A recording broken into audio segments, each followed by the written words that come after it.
కాకినాడ జిల్లా పిఠాపురంలో YCP booth committee సభ్యుల సమావేశం నిర్వహించారు. ఈ సమావేశంలో మాజీ మంత్రి దాడిశెట్టి రాజా పాల్గొని కూటమి ప్రభుత్వంపై విమర్శలు చేశారు.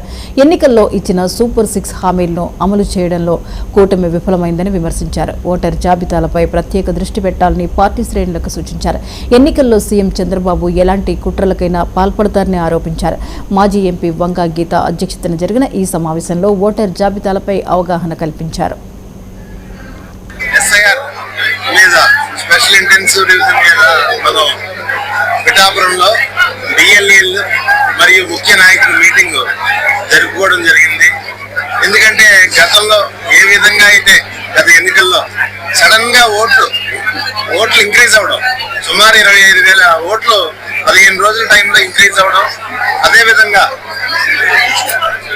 మా బిఎల్ఏలందరికీ కూడా అప్రమత్తంగా ఉండండి, ఖచ్చితంగా మీ బూత్ మీరు ఓన్ చేసుకోండి, ప్రభుత్వానికి సహకరించండి, అదేవిధంగా ప్రజాస్వామ్యయుతంగా కాకుండా వేరే మార్గాల్లో ఏమన్నా తేడాలు జరిగితే గమనించి నిలదీయండి అని చెప్పేసి చెప్పడం జరిగింది.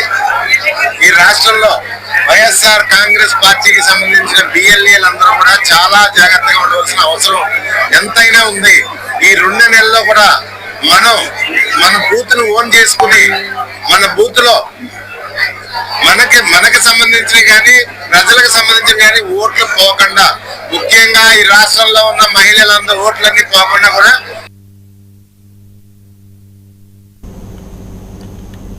తెలంగాణ రాష్ట్రం భానుడి